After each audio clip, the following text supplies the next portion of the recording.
Hi, this is Gary with Aldan American. Today I have the pleasure of being here with Meghan Maloof, and we're going to work on her Maverick today and put a coilover kit on the front and shocks on the rear.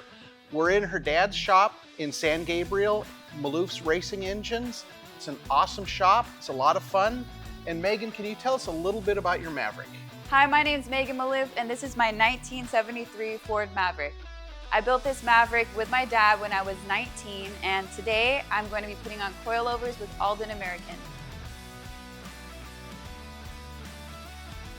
So this is the coilover shock we're going to install on the front. It's our double adjustable, so there's a compression knob on the bottom, a rebound knob on the top. We also have an adjustable spring seat so that we can adjust our ride height. So the ride height's going to be able to go from about a stock ride height to about a 2-inch drop, adjustable between those 2 points. It's bolt-on, so we replaced the lower spring seat and shock mount, and then we're going to have a new shock mount on the top. Okay, so this is our rebound adjustment. So this is going to control the bounce or the body extension. So there's 11 positions. So when you go full counterclockwise, that is the softest position. And as we turn the knob up and increase it clockwise, we'll make the shock more firm. On the bottom is our compression knob. So it has 6 positions of adjustment. So when it's at the number 1 position, that is the softest position. And then as you turn it up, it'll have more compression. By moving it up and down, will change your ride height. So as we put more preload on the spring, we'll raise the car.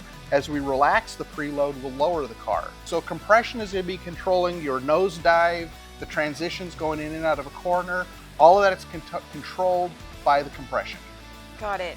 The other thing I did is I installed our thrust bearings. So this is a roller bearing that goes between the spring and the spring seat, and it makes it a lot easier to adjust your preload with the spanner wrench.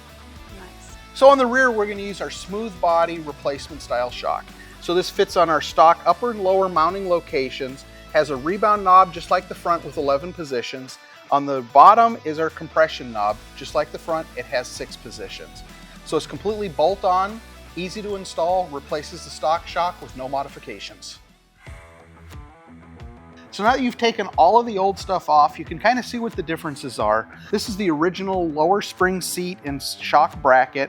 We're going to replace that with the T-bar on the shock, which makes it easier to assemble. Also on the upper, we're going to remove this style bracket. We're putting our upper shock mount on. And all of this is made in America, high quality, billet aluminum shocks. And this is what we took off. As you can see, it's just kind of an old, worn out, used up shock that who knows how long it's been on the car. Too long. Too long, and we're ready for greatness. Yes. So I think you're going to really enjoy the Aldan American shocks. I'm excited. So the first thing we're going to do on our installation is we're going to take our upper shock mount and shock bolts loose.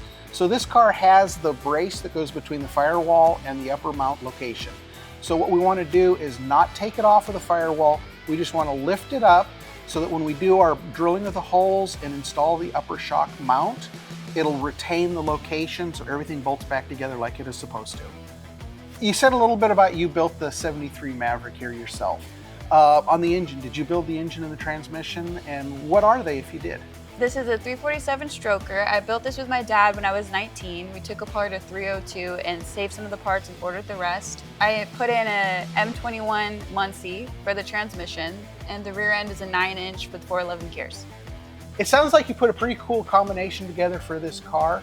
I think after hearing all of that, I don't think this coilover installation is going to be very difficult for you to accomplish today.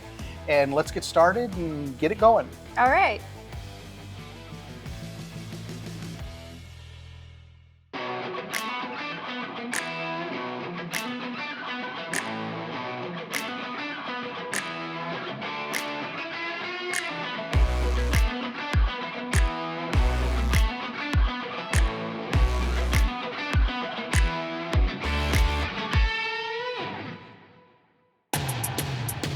So what I like to do is I like to leave our firewall brace, like I said earlier on.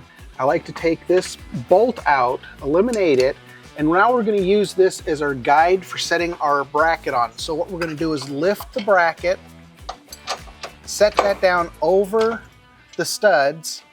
So then what I do is set the brace back down in place. We're going to put these 2 nuts back on, so that keeps the rotation of this bracket straight, just exactly like it's supposed to be on the car.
So this coilover kit is really designed as something that could be installed in your driveway on a weekend.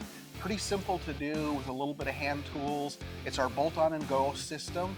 Tell us what you thought. I thought everything was super easy and well thought out. There wasn't a point where I had to go make something for it to work. Everything was perfectly done. So thank you. I'm so excited to drive it. Well, here we are at Maloof Racing Engines. It's been a wonderful experience. Thank you for having us out. Thank you so much.